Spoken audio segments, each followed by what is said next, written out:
저는 처음에 이 도시 사람들이 미쳤다고 생각했어요. 밤 11시에 여자들이 혼자서 이어폰 끼고 바닷가를 걸어 다니는 걸 보고 말이에요. 마이애미에서라면 자살행위나 다름없는 일이거든요. 만약 여러분이 밤 11시에 낯선 외국 도시의 해변가를 혼자 걸어 다닐 수 있다면 그곳이 어떤 곳일까요? 제가 CNN 기자로서 15년간 취재해온 수많은 도시들 중에서 그런 곳은 단 한 곳도 없었습니다.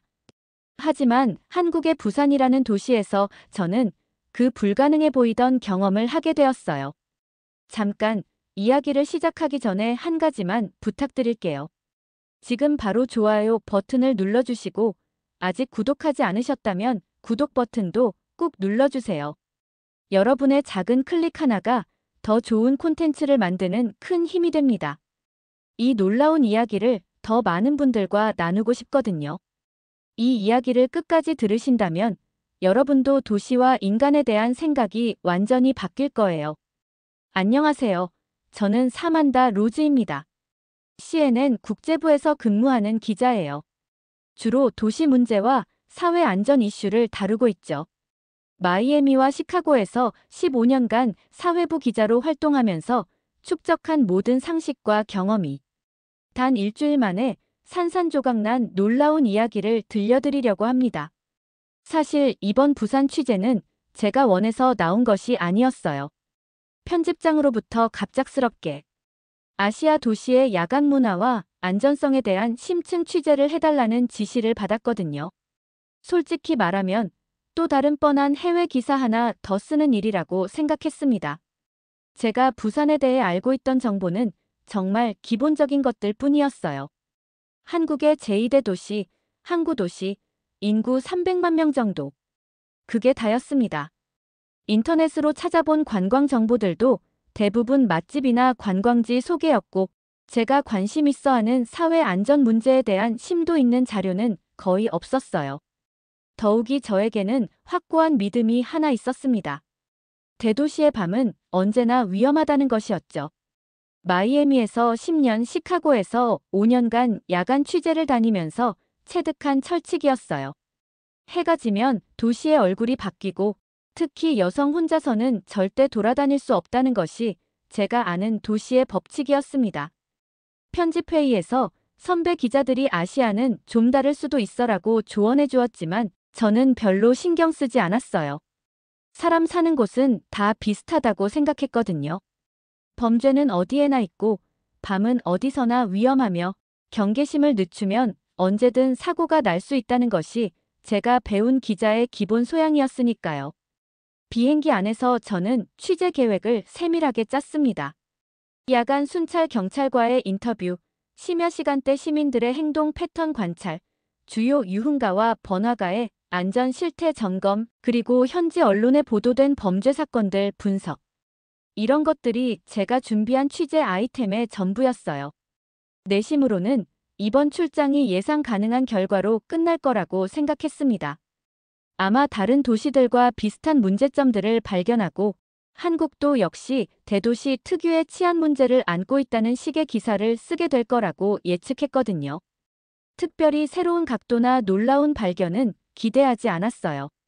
하지만 지금 돌이켜보면 그 모든 예상과 계획들이 얼마나 무의미했는지 깨닫게 됩니다. 부산이라는 도시는 제가 준비해온 모든 질문들을 무색하게 만들 준비를 하고 있었거든요.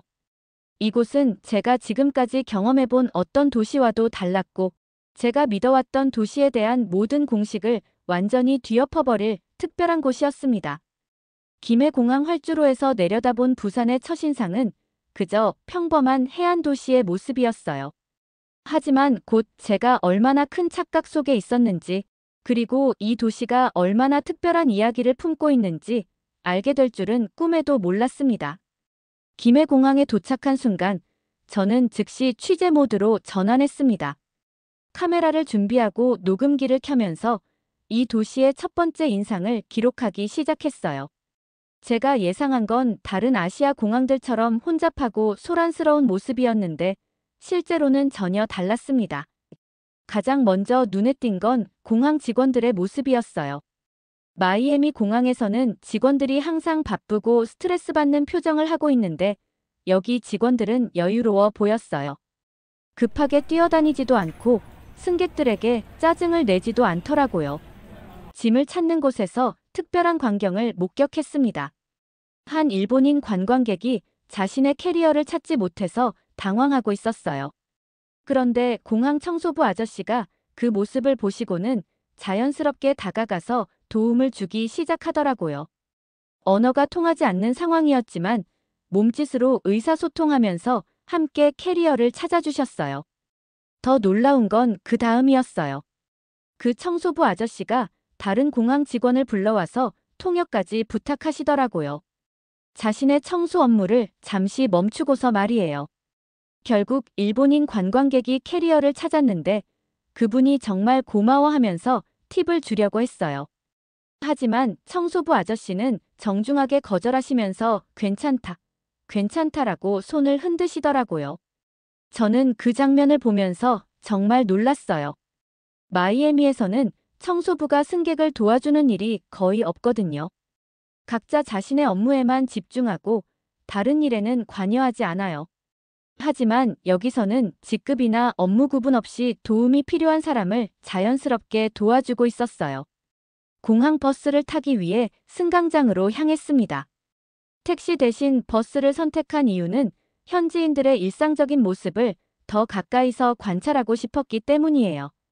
버스 정류장에서 또 다른 놀라운 광경을 봤습니다. 버스가 도착했을 때 사람들이 줄을 서서 기다리고 있더라고요. 아무도 지시하지 않았는데도 자연스럽게 질서를 지키고 있었어요. 그리고 버스 문이 열리자 내리는 사람들을 먼저 기다려준 후에 차례대로 탑승하기 시작했어요. 뉴욕이나 시카고에서는 상상할 수 없는 광경이었죠. 버스 안에서는 더욱 인상적인 일이 벌어졌어요. 한 할머니가 무거운 짐을 들고 탑승하셨는데 앞자리에 앉아있던 고등학생이 바로 일어나서 자리를 양보했어요. 할머니께서 괜찮다, 괜찮다라고 사양하셨지만 학생은 어르신, 앉으세요라고 정중하게 말씀드리더라고요. 그것만으로도 충분히 놀라웠는데 더 놀라운 건 할머니의 짐을 다른 승객이 자연스럽게 받아서 선반에 올려드린 거예요. 3명이 동시에 할머니를 도와드리고 있었는데 그 과정이 너무나 자연스러워서 마치 가족 간의 일처럼 보였어요. 버스 기사님도 인상적이었어요. 할머니가 자리에 앉으실 때까지 기다려주시더라고요. 그리고 안전벨트 매세요라고 친절하게 안내해 주셨어요. 마이애미 버스 기사들은 대부분 무뚝뚝하고 승객들에게 별로 관심이 없는데 여기서는 승객의 안전을 정말 신경 써주고 있었어요. 제가 어디서 내려야 할지 모르겠어서 버스 기사님께 물어봤어요. 해운대 어디서 내려야 해요? 라고 영어로 물어봤더니 기사님이 친절하게 대답해 주셨어요. 해운대역에서 내리면 돼요. 제가 알려드릴게요. 그리고 정말로 해운대역에 도착했을 때 저를 불러서 알려주셨어요. 내릴 때 다른 승객 한 분이 저에게 말을 걸어오시더라고요. 혹시 처음 부산 오세요? 제가 그렇다고 하니까 해운대 맛집 추천해 드릴까요? 라고 하시면서 스마트폰으로 몇 곳을 알려주셨어요. 심지어 길 모르시면 언제든 물어보세요. 부산 사람들은 다 친절해요라고 말씀해 주시더라고요. 해운대역에서 내려서 호텔까지 걸어가는 길도 특별했어요. 길을 잃고 헤매고 있는데 지나가던 대학생이 어디 찾으세요? 라고 물어보더라고요. 호텔 이름을 말했더니 아, 거기 아는데요. 제가 그 방향으로 가니까 같이 가요라고 하면서 직접 안내해 주셨어요. 걸어가면서 그 학생과 대화를 나눴는데 정말 순수하고 친절한 청년이었어요. 부산에 대한 자랑도 많이 해주시고 가볼 만한 곳들도 추천해 주시더라고요. 부산은 정말 살기 좋은 곳이에요. 바다도 있고 사람들도 착하고 음식도 맛있어요라고 말씀하시는데 정말 진심으로 자기 고향을 사랑하고 있다는 게 느껴졌어요. 호텔에 도착해서 체크인을 할 때도 놀라웠어요. 프런트 직원이 단순히 체크인 절차만 처리하는 게 아니라 부산 관광에 대해 친절하게 안내해 주시더라고요. 지도를 펼쳐놓고 가볼 만한 곳들을 표시해 주시면서 혹시 궁금한 거 있으면 언제든 물어보세요라고 말씀해 주셨어요. 가장 인상적이었던 건 프런트 직원의 마지막 말이었어요. 부산에서 좋은 추억 많이 만드시고 안전하게 다녀오세요. 밤에도 안전하니까 걱정하지 마세요. 밤에도 안전하다는 말이 특히 기억에 남았어요. 마이애미에서는 호텔 직원이 절대 그런 말을 하지 않거든요. 오히려 밤에는 조심하세요라고 경고하죠. 방에 들어가서 창문을 열어봤어요. 바다가 보이는 멋진 뷰였는데 해변가에 사람들이 여유롭게 산책하고 있더라고요. 시간을 확인해 보니 저녁 8시였어요. 마이애미라면 이미 사람들이 집으로 들어가는 시간인데 여기서는 오히려 더 많은 사람들이 나와서 산책을 즐기고 있었어요. 저는 그 광경을 보면서 생각했어요. 과연 이 도시는 정말 안전한 걸까? 아니면 제가 아직 겉모습만 본 걸까? 하지만 지금까지 경험한 모든 것들이 너무나 자연스럽고 진실해 보였어요. 사람들의 친절함이나 배려심이 연출된 것 같지 않았거든요. 첫날의 경험을 정리하면서 저는 이 도시에 대한 선입견이 많이 바뀌고 있다는 걸 느꼈어요. 아직 하루밖에 지나지 않았지만 이미 제가 알고 있던 도시의 모습과는 완전히 다른 면을 보고 있었거든요. 과연 이런 인상이 앞으로도 계속될지 아니면 시간이 지나면서 다른 모습을 보게 될지 정말 궁금했어요. 다음 날 저는 부산 시내를 돌아다니며 현지인들의 일상을 관찰하기로 했습니다. 첫 번째 목적지는 서면역이었어요. 부산의 대표적인 번화가라고 해서 선택한 곳이었죠. 제가 예상한 건 뉴욕 타임스 스퀘어나 시카고 루프 지역 같은 복잡하고 어수선한 모습이었어요. 지하철을 타기 위해 해운대역에서 표를 샀습니다. 그런데 표를 사는 과정에서부터 이상한 일이 벌어졌어요. 앞에 서 있던 할아버지께서 기계 조작을 어려워하고 계시더라고요. 마이애미였다면 뒤에 줄 선 사람들이 짜증을 내거나 빨리 하라고 재촉했을 텐데 여기서는 아무도 그러지 않았어요. 오히려 옆에 있던 대학생으로 보이는 젊은 남성이 자연스럽게 다가가서 도와드리더라고요. 어디까지 가세요? 라고 물어보시고 할아버지를 대신해서 표를 뽑아드렸어요. 할아버지께서 고맙다고 인사하시니까 아니에요. 저도 처음엔 어려웠어요 라고 대답하시더군요. 저는 그 장면을 보면서 놀랐어요. 전혀 모르는 사람을 도와주는 것도 신기했지만 더 신기한 건 그 과정이 너무나 자연스러웠다는 거예요. 특별한 일이 아니라 그냥 일상적인 풍경처럼 보였거든요. 지하철 안에서는 더욱 특별한 광경을 목격했습니다. 한 여대생이 무거운 캐리어 2개를 끌고 들어왔어요. 아마 기숙사로 돌아가는 길인 것 같았는데 캐리어가 너무 커서 혼자서는 감당하기 어려워 보였어요. 그때 놀라운 일이 벌어졌습니다. 별다른 말도 없이 주변에 앉아있던 사람들이 하나둘씩 일어나서 자리를 만들어주기 시작한 거예요. 한 아주머니는 캐리어를 벽 쪽으로 밀어주셨고 직장인으로 보이는 남성은 여학생이 앉을 수 있도록 자리를 양보하셨어요. 심지어 반대편에 앉아있던 고등학생이 캐리어 무거우시겠어요? 라고 말하면서 도움을 주겠다고 하더라고요. 여학생은 정말 고마워하면서 인사를 했는데 사람들은 뭐려, 당연한 거죠라는 식으로 반응했어요. 마치 이런 일이 너무나 자연스러운 것처럼 말이에요. 저는 그 광경을 보면서 정말 감동받았어요. 누가 시킨 것도 아닌데 서로 모르는 사람들이 자발적으로 도움을 주고 있었거든요. 서면역에 도착해서 내릴 때도 비슷한 일이 있었어요. 문이 열리자 캐리어를 끌고 있던 여학생을 위해 사람들이 자연스럽게 길을 만들어주더라고요. 그리고 한 아저씨가 계단 올라갈 때 도움 필요하면 말씀하세요라고 친절하게 말씀해 주셨어요. 저는 뒤따라 나가면서 그 여학생과 잠깐 대화를 나눴어요. 사람들이 정말 친절하네요라고 말했더니 여학생이 웃으면서 부산 사람들은 원래 그래요. 저도 처음엔 놀랐는데 이제는 익숙해졌어요라고 대답하더라고요. 서면 지하상가를 걸어다니면서 또 다른 놀라운 장면을 봤습니다. 한 외국인 관광객이 길을 잃고 헤매고 있었어요. 아마 중국인 관광객인 것 같았는데 스마트폰을 보면서 어디로 가야 할지 모르겠다는 표정을 짓고 있더라고요. 그때 지나가던 부산 아주머니 한 분이 그 관광객에게 다가갔어요. 언어가 통하지 않는 상황이었지만 몸짓과 간단한 영어로 도움을 주려고 하시더라고요. 어디 가요? 왜요고? 라고 물어보시면서 말이에요. 관광객이 스마트폰으로 목적지를 보여주니까 그 아주머니가 주변 상인들에게 도움을 요청하셨어요. 이분 길 모르신다. 도와드리자라고 하시면서요. 그러자 커피숍 사장님도 나오시고 옷가게 직원도 나와서 함께 길을 알려주려고 하더라고요.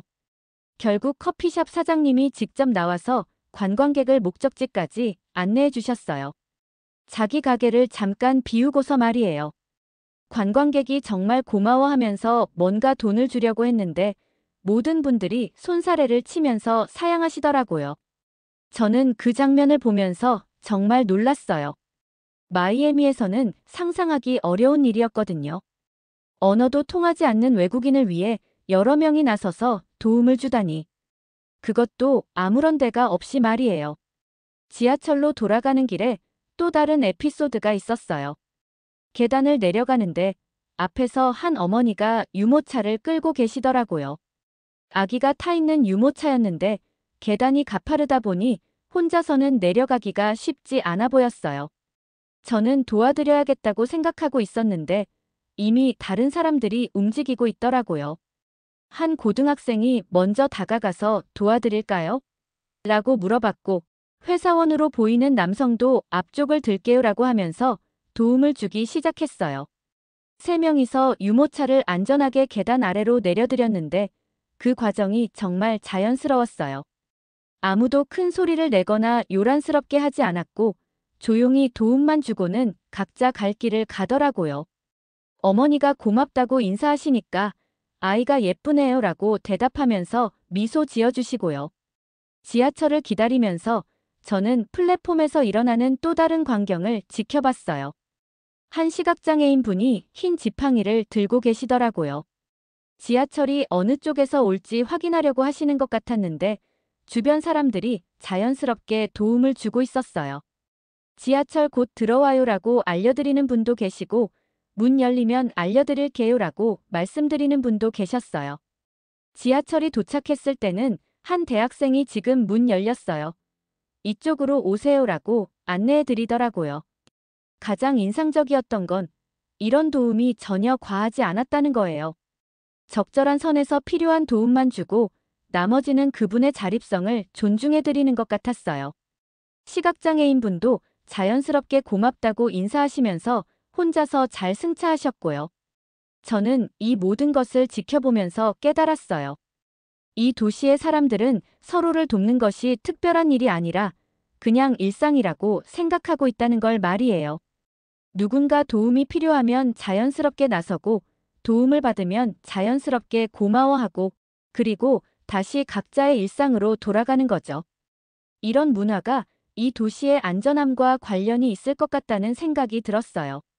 서로를 돕고 배려하는 마음이 있는 곳에서는 자연스럽게 범죄나 위험한 상황도 줄어들 테니까요. 이건 단순히 경찰력이나 법률로는 만들 수 없는 안전함이었어요. 셋째 날 저녁, 저는 드디어 용기를 내어 밤 취재를 시작하기로 했습니다. 오후 9시, 해가 완전히 진 후에 해운대 주변을 돌아다니면서 이 도시의 진짜 모습을 확인해보고 싶었거든요. 마이애미에서는 절대 시도할 수 없었던 일이었지만 이틀간의 경험이 저에게 약간의 자신감을 주었어요. 호텔에서 나서기 전에 잠시 망설였습니다. 정말 안전할까? 혹시 낮에만 친절하고 밤에는 다른 모습을 보이는 건 아닐까? 하지만 창밖으로 보이는 평화로운 풍경이 저를 안심시켜 주었어요. 사람들이 여유롭게 산책하고 있는 모습이 전혀 위험해 보이지 않았거든요. 거리로 나서자마자 놀라운 광경이 펼쳐졌습니다. 밤 9시가 넘었는데도 거리가 활기차고 밝았어요. 하지만 마이애미의 밤거리처럼 시끄럽거나 어수선한 느낌은 전혀 없었어요. 오히려 차분하면서도 생동감 넘치는 분위기였죠. 가장 먼저 눈에 띈 건 카페들이었어요. 거의 모든 카페가 늦은 시간까지 문을 열고 있었고, 안에는 책을 읽거나 노트북으로 작업하는 사람들이 많이 있더라고요. 창밖으로 보이는 모습들이 너무나 평화로웠어요. 누구도 긴장하거나 경계하는 모습이 없었어요. 한 카페 앞을 지나가다가 정말 특별한 장면을 목격했습니다. 카페 테라스에서 한 여성이 혼자 앉아서 스케치북에 그림을 그리고 있었어요. 밤 9시 반에 혼자서 야외에 앉아 그림을 그리고 있다니. 마이애미에서는 상상도 할 수 없는 일이었죠. 더 놀라운 건 그 여성 주변에 아무런 방어 도구나 경계 장치가 없다는 거였어요. 가방은 바닥에 그냥 놓여 있었고 스마트폰도 테이블 위에 무방비 상태로 있었어요. 마치 자기 집 정원에서 그림을 그리는 것처럼 편안해 보였어요. 저는 그 카페에 들어가서 커피를 주문했습니다. 그리고 그 여성과 가까운 자리에 앉아서 주변을 관찰해 봤어요. 1시간 정도 있으면서 지켜봤는데 정말 아무 일도 일어나지 않았어요. 지나가는 사람들은 그냥 자기 길을 갔고 누구도 그 여성을 이상하게 쳐다보거나 괴롭히지 않았어요. 카페를 나와서 해변가로 향했습니다. 밤 11시가 다 되어가는 시간이었는데 해변가에는 여전히 많은 사람들이 있었어요. 연인들, 가족들, 그리고 놀랍게도 혼자 온 사람들도 많았어요. 특히 혼자서 조깅하거나 산책하는 여성들의 모습에 정말 놀랐어요. 한 벤치에 앉아서 주변을 자세히 관찰해 봤습니다. 제 앞을 지나간 사람들을 하나씩 기억해 보면 정말 다양한 연령대의 사람들이 각자의 방식으로 밤 시간을 즐기고 있었어요.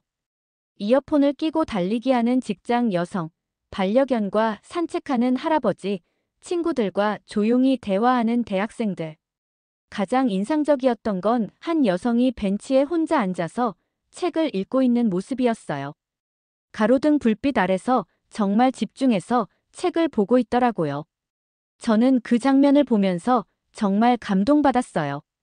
밤 11시에 혼자서 야외에서 독서를 한다니 이게 정말 가능한 일인가 싶었거든요. 해변가를 걸으면서 또 다른 놀라운 광경을 봤습니다. 한 가족이 모래사장에서 피크닉을 하고 있었어요. 아이들이 뛰어놀고 부모님들은 돗자리에 앉아서 치킨을 먹고 있더라고요. 밤에 해변에서 가족 피크닉이라니 정말 동화 같은 장면이었어요. 그 가족 근처로 지나가면서 들리는 대화가 너무 평범하고 일상적이었어요. 내일 학교 준비물 챙겼니?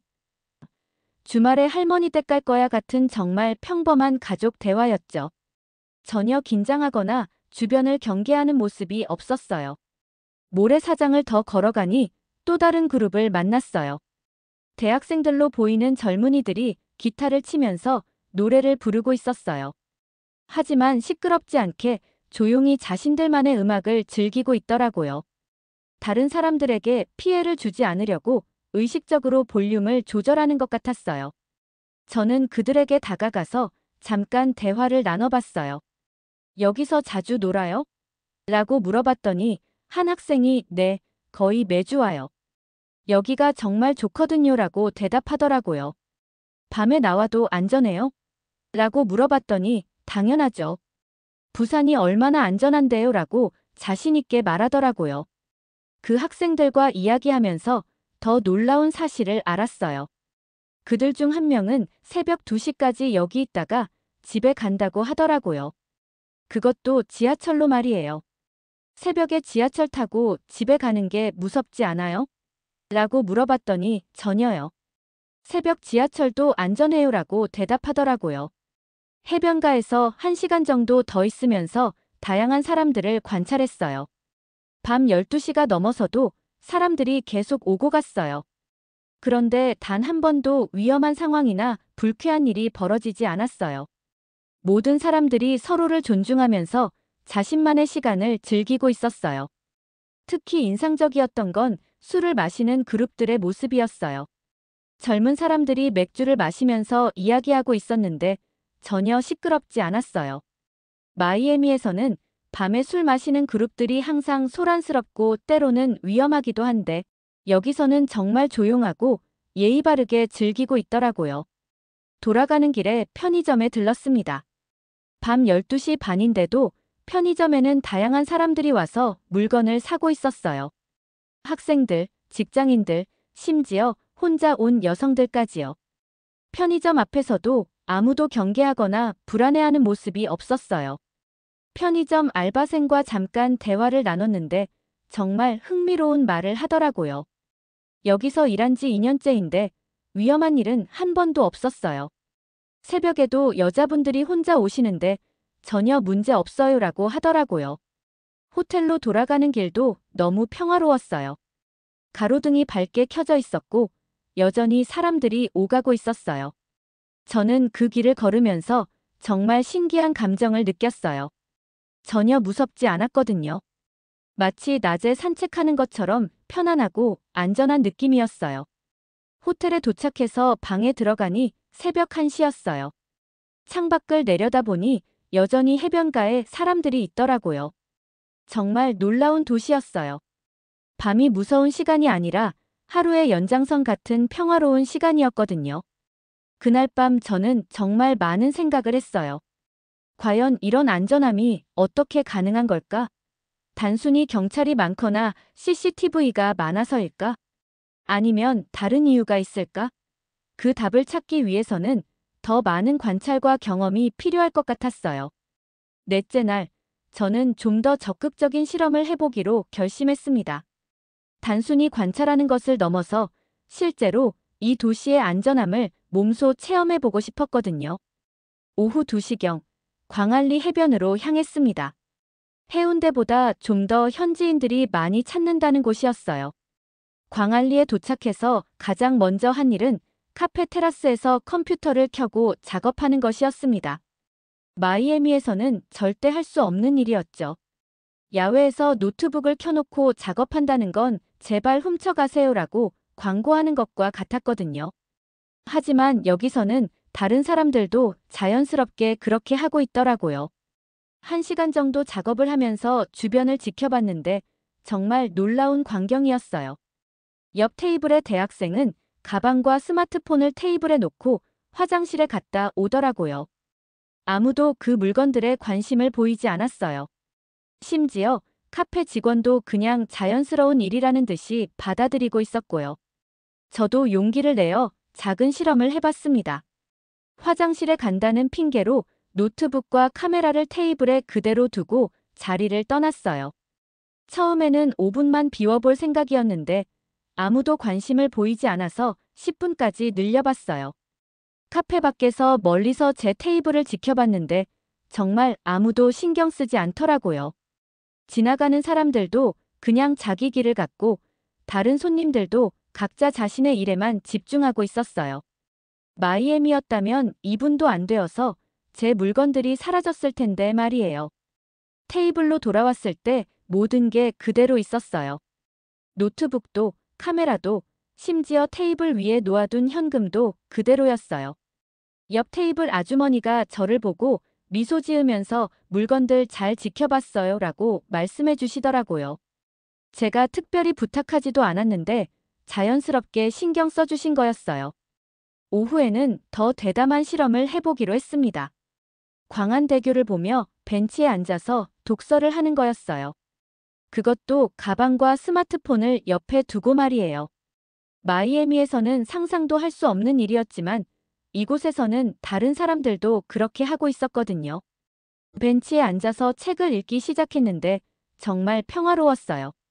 바다 바람도 시원하고 주변 소음도 적당하고 완전히 릴렉스된 기분이었어요. 1시간, 2시간이 지나도 아무도 저를 괴롭히거나 이상하게 쳐다보지 않았어요. 중간에 정말 감동적인 일이 있었어요. 제가 책에 집중하고 있는데 바람에 제 모자가 날아갔거든요. 그런데 지나가던 아저씨가 그걸 주워서 가져다 주시는 거예요. 모자 날아갔어요 라고 하시면서 웃으며 건네주시더라고요.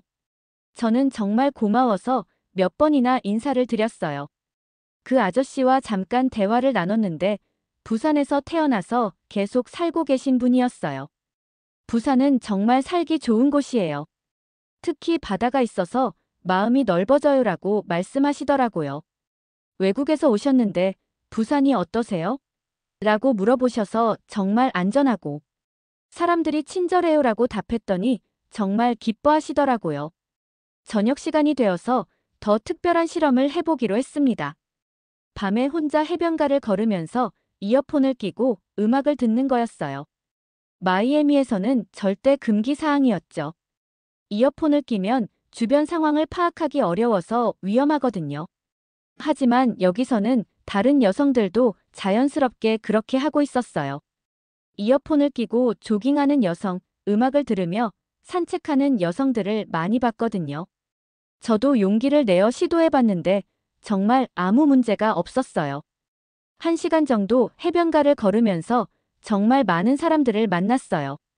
반려견과 산책하는 사람들, 연인들, 가족들, 그리고 저처럼 혼자 온 사람들까지요. 모든 사람들이 서로를 존중하면서 각자의 시간을 즐기고 있었어요. 가장 놀라웠던 건 한 여성이 벤치에서 잠들어 있는 모습이었어요. 가방을 안고 조용히 잠들어 계시더라고요. 마이애미였다면 정말 위험한 상황이었을 텐데 여기서는 지나가는 사람들이 그분을 자연스럽게 보호해주고 있는 것 같았어요. 큰 소리를 내지 않고 조용히 지나가더라고요.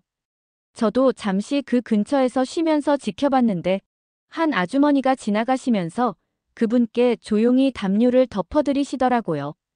깨우지도 않고 그냥 자연스럽게 도움을 주신 거였어요. 저는 그 장면을 보면서 정말 감동받았어요. 밤 10시경에는 더욱 대담한 실험을 해봤습니다. 편의점에서 음료수를 사고 혼자서 모래사장에 앉아서 바다를 바라보는 거였어요. 완전히 무방비 상태로 말이에요. 마이애미에서는 절대 할 수 없는 일이었지만 여기서는 다른 사람들도 그렇게 하고 있었거든요. 모래사장에 앉아서 1시간 정도 있었는데 정말 평화로웠어요. 파도 소리를 들으면서 하루를 정리하는 시간이었죠. 중간에 몇 명이 지나갔지만 모든 사람들이 예의 바르게 인사하고 지나갔어요. 안녕하세요. 좋은 밤이에요. 같은 간단한 인사였지만 정말 따뜻하게 느껴졌어요. 특히 인상적이었던 건 한 할아버지와의 만남이었어요. 매일 밤 이 시간에 산책을 하신다면서 외국에서 오셨어요? 라고 물어보시더라고요. 제가 미국에서 왔다고 하니까 미국은 어때요? 한국과 많이 다르죠? 라고 관심을 보이셨어요. 그 할아버지와 20분 정도 대화를 나눴는데 정말 지혜로운 분이셨어요. 부산 사람들은 바다를 보고 자라서 마음이 넓어요. 서로 다른 걸 인정하고 도와주는 게 자연스러워요라고 말씀하시더라고요. 그리고 안전한 것도 그런 마음 때문이에요라고 덧붙이셨어요. 밤 11시가 넘어서 호텔로 돌아가는 길에도 여전히 많은 사람들이 있었어요. 하지만 모든 사람들이 조용하고 평화롭게 자신의 시간을 보내고 있었어요.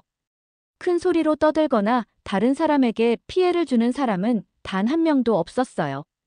호텔에 도착해서 하루를 정리하면서 저는 정말 놀라운 경험을 했다는 걸 깨달았어요. 하루 종일 완전히 무방비 상태로 있었는데 단 한 번도 위험하거나 불쾌한 상황이 벌어지지 않았거든요. 오히려 사람들의 친절함과 배려심만 경험했어요. 이런 안전함이 과연 어디서 나오는 걸까 하는 생각이 들었어요. 단순히 경찰이 많거나 CCTV가 많아서는 아닌 것 같았어요.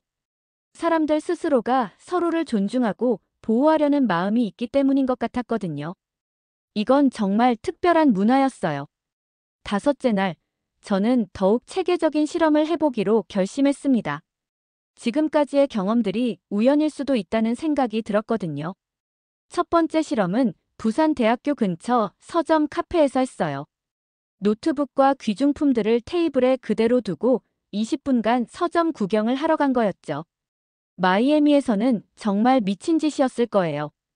돌아왔을 때 옆자리 대학생이 혹시 누가 물어볼까봐 신경 쓰고 있었어요 라고 말씀해 주시더라고요. 제가 부탁하지도 않았는데 자연스럽게 지켜봐 주신 거였죠. 두 번째는 센텀시티 푸드코트에서 가방으로 자리를 맡아놓고 음식을 주문하러 가는 실험이었어요. 여기서는 모든 사람들이 그렇게 하고 있더라고요. 돌아와 보니 옆 테이블 아주머니가 다른 사람이 앉지 못하게 여기 자리 있어요라고 지켜주고 계셨어요. 세 번째는 서면 지하상가에서 일부러 길을 잃은 척하며 10명에게 도움을 요청해봤어요. 놀랍게도 모든 분들이 친절하게 도움을 주었어요. 한 아주머니는 거기 세일하는 브랜드 많던데라고 추가 정보까지 알려주셨고요. 네 번째는 남포동에서 스마트폰 배터리를 떨어뜨리고 충전기를 빌려달라고 요청해봤어요.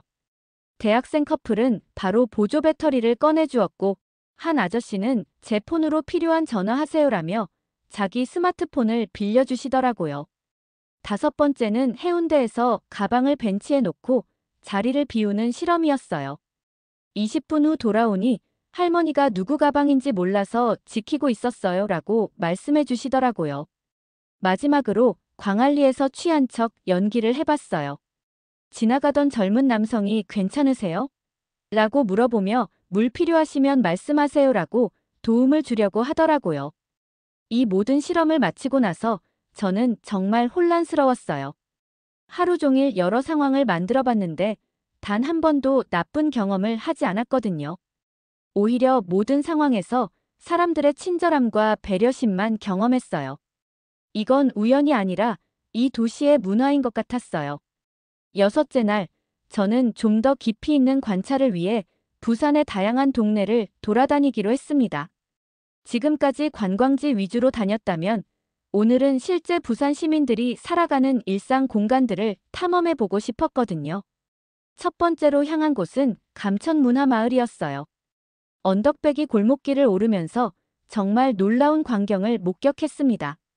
한 할머니가 대문 앞에서 김치를 담그고 계시는데 지나가는 동네 아이들이 자연스럽게 인사를 드리더라고요. 할머니 안녕하세요. 더 놀라운 건 그 다음이었어요. 할머니가 학교 다녀왔니? 배고프지 않니? 라고 물어보시면서 김밥을 하나씩 나눠주시는 거예요. 아이들도 고맙습니다. 라고 인사하고 받아가더라고요. 마치 큰 가족처럼 자연스러운 모습이었어요. 그 할머니와 잠깐 대화를 나눴는데 정말 인상적인 말씀을 해주셨어요. 여기 아이들은 다 내 손자 손녀 같아요. 동네 사람들이 다 함께 키우는 거죠라고 하시더라고요. 그리고 요즘 세상에 이런 동네가 얼마나 되겠어요? 라고 자랑스러워 하셨어요. 골목을 더 걸어 올라가면서 또 다른 따뜻한 장면을 봤어요. 한 아저씨가 화분에 물을 주고 계시는데 그 화분들이 단순히 자기 집 앞만 있는 게 아니라 골목 전체에 예쁘게 배치되어 있더라고요. 이 화분들 누가 관리하세요? 라고 물어봤더니 동네 사람들이 다 함께 해요. 오늘은 제가 물 주는 날이고요라고 대답하시더라고요. 정말 신기한 시스템이었어요.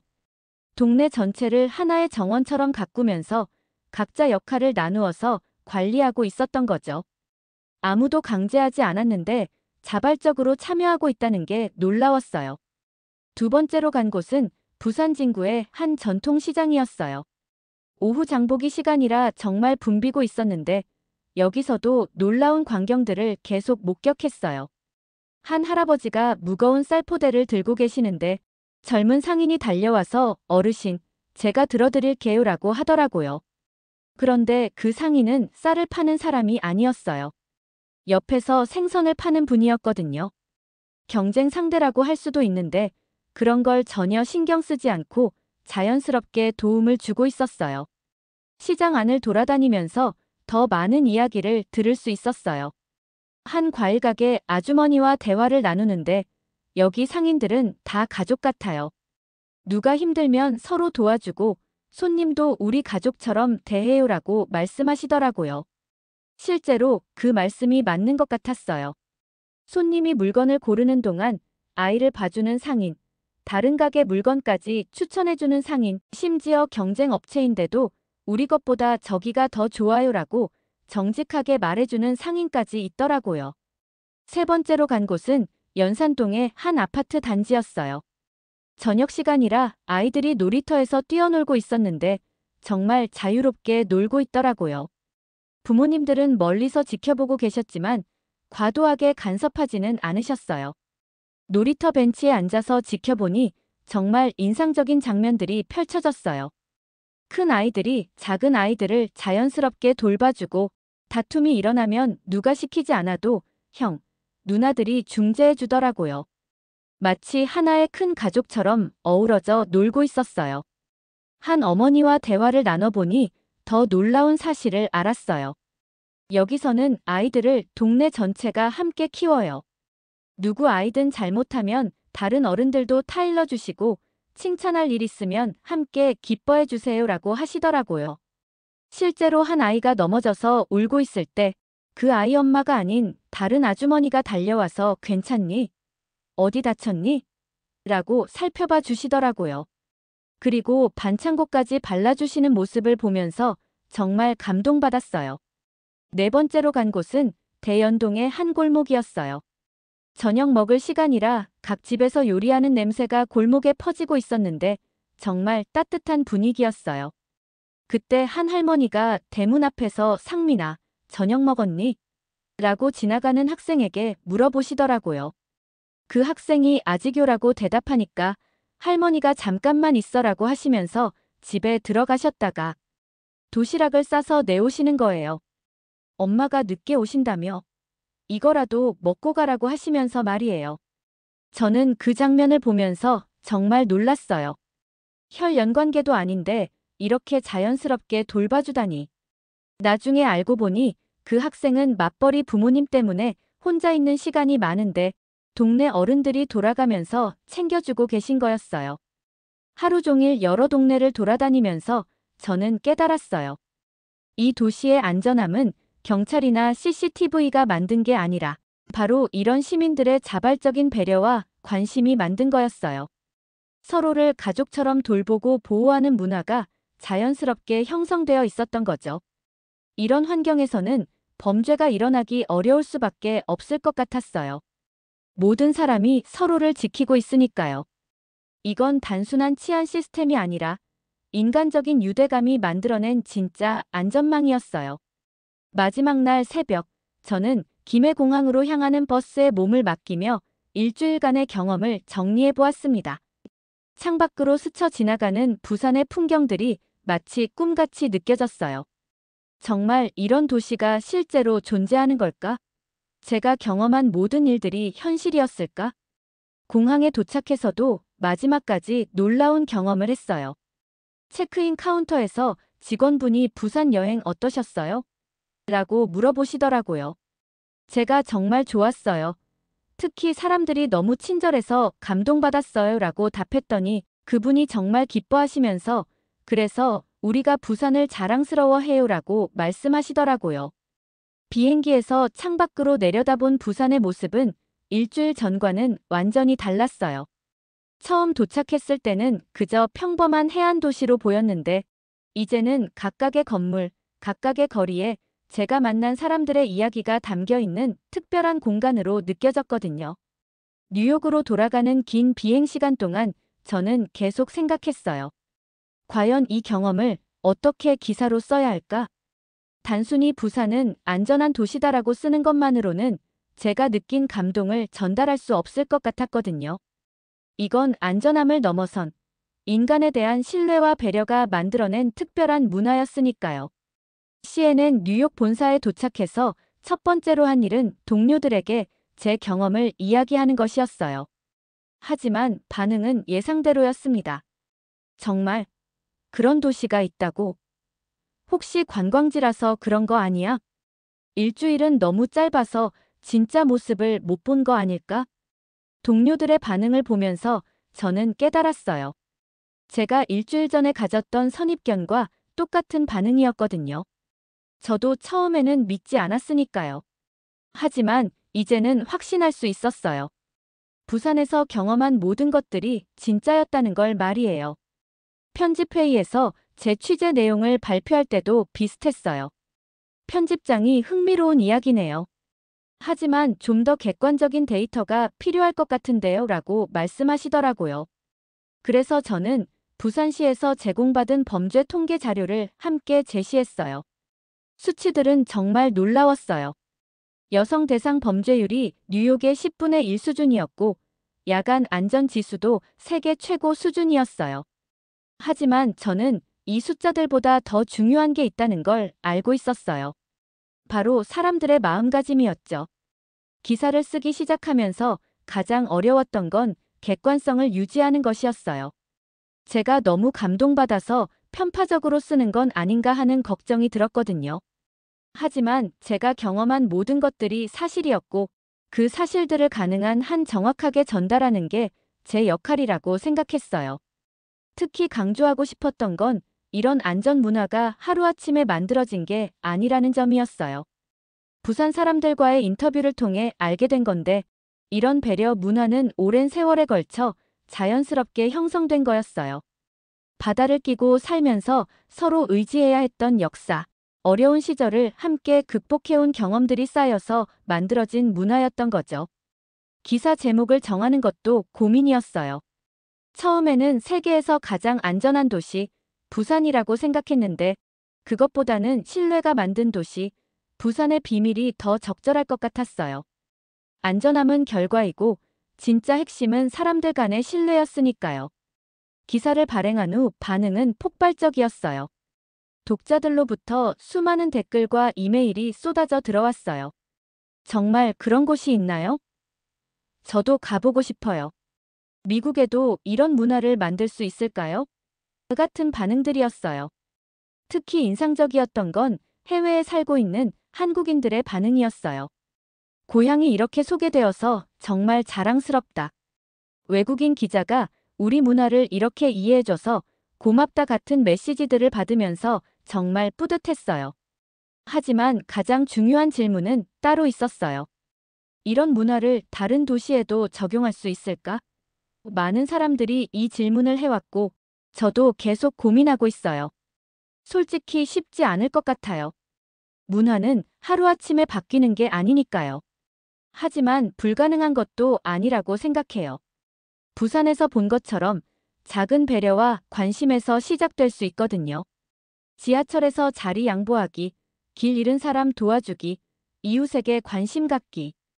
이런 작은 일들이 쌓이면 언젠가는 부산 같은 문화를 만들 수 있을지도 모르죠. 뉴욕에 돌아온 후 제 일상도 조금씩 바뀌었어요. 지하철에서 자리를 양보하게 되었고, 길에서 도움이 필요한 사람을 보면 주저하지 않고 다가가게 되었어요. 부산에서 받은 친절을 이곳에서도 전파하고 싶었거든요. 가끔 동료들이 부산에 다녀온 후로 많이 변했네라고 말해요. 저는 그럴 때마다 웃으면서 좋은 쪽으로 변한 거죠? 라고 대답해요. 정말 좋은 쪽으로 변한 것 같아요. 사람들을 더 신뢰하게 되었고, 작은 친절에도 더 큰 의미를 부여하게 되었거든요. 지금도 가끔 부산 생각이 나요. 특히 뉴욕의 복잡하고 삭막한 거리를 걸을 때면 더욱 그렇죠. 그때마다 저는 생각해요. 언젠가 뉴욕도, 시카고도, 마이애미도 부산처럼 따뜻한 도시가 될 수 있을까? 쉽지 않은 일이겠지만 꿈꿔볼 수는 있잖아요. 그리고 그 꿈을 현실로 만들기 위해 제가 할 수 있는 일들을 하나씩 해나가고 있어요. 부산에서 배운 가장 큰 교훈은 바로 이거였거든요. 변화는 작은 것에서 시작된다는 건 말이에요. 마지막으로 말씀드리고 싶은 건 부산은 제게 단순한 취재지가 아니라 인생의 전환점이 되었다는 거예요. 도시와 사람에 대한 제 시각을 완전히 바꿔놓은 특별한 경험이었어요. 그리고 그 경험을 많은 사람들과 나눌 수 있어서 정말 감사합니다.